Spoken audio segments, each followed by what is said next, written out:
आज का अंतरिक्ष अब किसी एक देश या सरकार की सीमा में बंद नहीं रहा।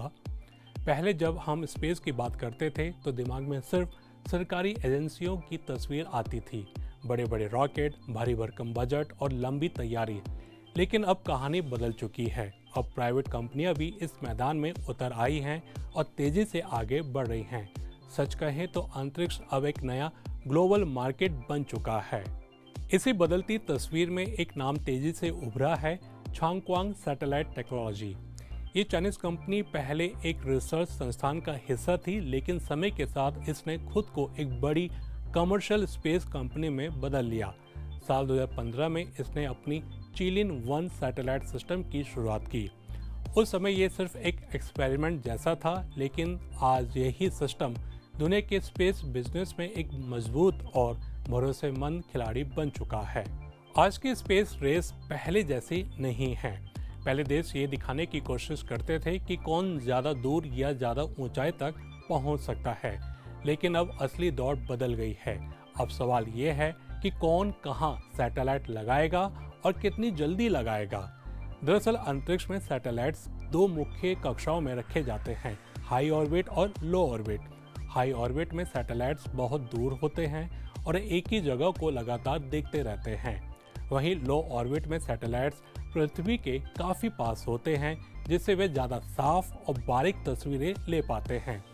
सीधी भाषा में समझे तो ये खेल जगह पाने का है। अंतरिक्ष में जगह भी सीमित है। जो पहले सैटेलाइट भेज देगा वही सबसे अच्छी जगह यानी ऑर्बिटल स्लॉट पर कब्जा कर लेगा। इसी पहले आओ पहले पाओ की दौड़ में चिलिन-1 सिस्टम चीन की पकड़ को लगातार मजबूत कर रहा है। पहले सैटेलाइट्स बनाना एक धीमा और महंगा काम था। हर सैटेलाइट को लगभग हाथ से तैयार किया जाता था। इसमें समय भी ज़्यादा लगता था और खर्च भी बहुत होता था।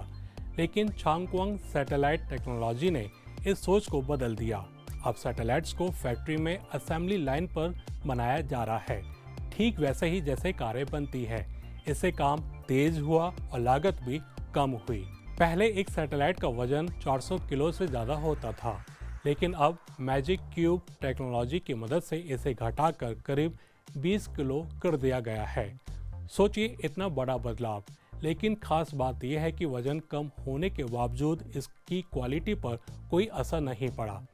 इसका फ़ायदा साफ है, रॉकेट लॉन्च सस्ता हो गया और एक बार में ज़्यादा सैटेलाइट्स भेजना आसान हो गया।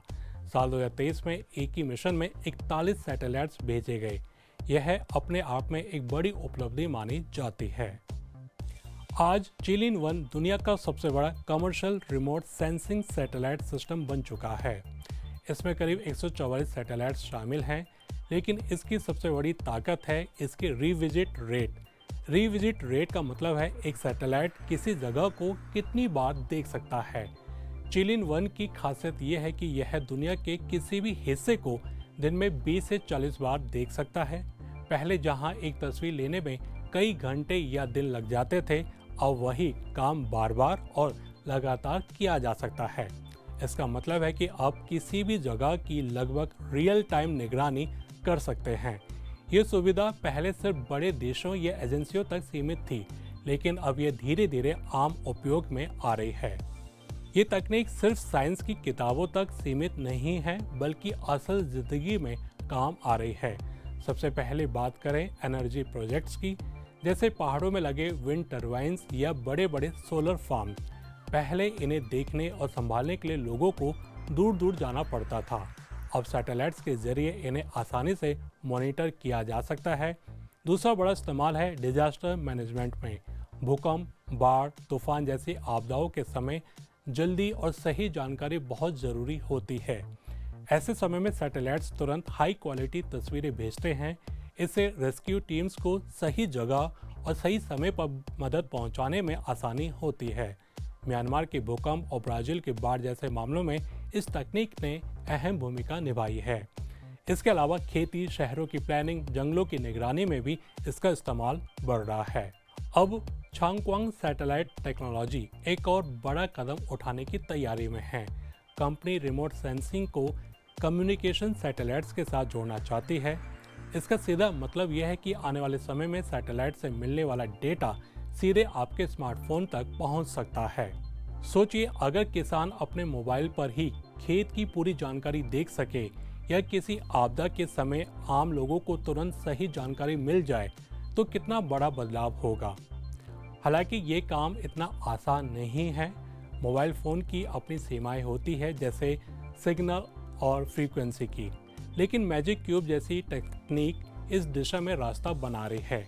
चीन अपनी आने वाली योजनाओं में स्पेस इकोनॉमी को बहुत महत्व दे रहा है और ये साफ दिख रहा है कि आने वाले समय में सैटेलाइट टेक्नोलॉजी हमारे रोज़मर्रा की ज़िंदगी का हिस्सा बन जाएगी।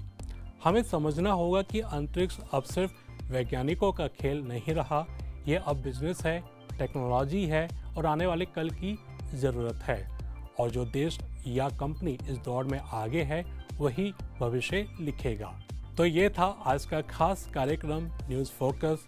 अभी आज्ञा दीजिए, अगले हफ्ते फिर मिलेंगे इसी समय। नमस्ते।